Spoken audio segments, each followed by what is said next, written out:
Assalamualaikum dan salam Malaysia Madani. Kembali bersama Met Malaysia untuk laporan cuaca terkini. Dimulakan dengan carta angin permukaan dapat diperhatikan di sekitar utara Sarawak dan juga di pedalaman Sabah.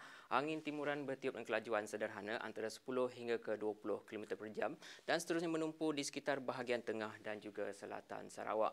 Angin juga bertiup lemah dari pelbagai hala di sekitar bahagian barat, tengah dan juga selatan semenanjung Malaysia. Dengan keadaan tiupan angin yang bertiup lemah dari pelbagai arah, menyebabkan potensi untuk hujan lebat berserta ribut petir yang berlaku pada sebelah petang nanti hingga ke awal malam. Seterusnya pula, angin timuran bertiup dengan kelajuan sederhana di antara 20 hingga ke 30 km sejam di sekitar utara semenanjung, di sekitar negeri Kelantan, Terengganu dan perairan negeri Pahang dan juga di sekitar utara Sabah. Keadaan ini menyebabkan kurangnya litupan awan di kawasan yang berkenaan, menyebabkan kurangnya taburan hujan dan seterusnya menyebabkan keadaan cuaca panas dan kering di beberapa kawasan. Dan setakat pada bacaan suhu maksimum yang direkod pada 23 Februari, beberapa kawasan iaitu 14 daerah di sekitar Semenanjung kini berada di tahap berjaga-jaga iaitu di sekitar negeri Perlis, kebanyakan daerah di negeri Kedah, daerah Hulu Perak dan Kuala Kangsar di Perak dan juga di daerah Tangkak di negeri Johor. Dalam masa yang sama juga, satu daerah di Sabah iaitu di daerah Beaufort juga kini berada di tahap berjaga-jaga iaitu di tahap pertama. Tahap pertama merupakan suhu maksimum harian yang direkod di antara 35 hingga 37 darjah Celsius untuk 3 hari berturut-turut.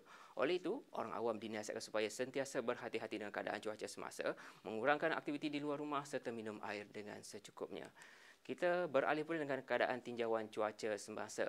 Keadaan diperhatikan keadaan cuaca baik dan tiada hujan di kebanyakan kawasan di utara dan timur dan selatan semenanjung Malaysia. Namun keadaan cuaca mendung dan hujan dicerap di sekitar kawasan berhampiran pantai di negeri Perak, Selangor dan juga negeri Sembilan yang mana kami jangkakan keadaan ini akan beransur reda sedikit masa lagi. Seterusnya, pada sebelah petang pula, Met Malaysia menjangkakan potensi untuk hujan berserta ribut petir berlaku di beberapa kawasan di sekitar negeri Perak, Selangor, wilayah Persatuan Kuala Lumpur dan Putrajaya, Negeri Sembilan, Melaka, Barat Negeri Johor serta di pedalaman Negeri Pahang. Manakala di sekitar utara dan timur semenanjung pula keadaan potensi hujan masih lagi dijangkakan berkurangan. Seterusnya pula di Sabah dan Sarawak. Pada ketika ini keadaan cuaca baik dan tiada hujan di kebanyakan kawasan terutamanya di sekitar utara Sarawak dan juga di keseluruhan Sabah. Namun keadaan cuaca hujan dicerap di 1-2 kawasan terutamanya di bahagian pedalaman Sarawak yang mana keadaan ini kami jangkakan akan beransur reda pada lewat pagi nanti.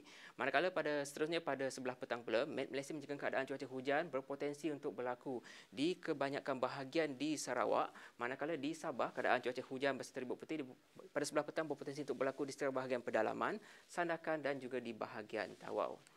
Baiklah, untuk mendapatkan info cuaca terkini, boleh ikuti kami di Facebook, Instagram, X serta YouTube rasmi Met Malaysia.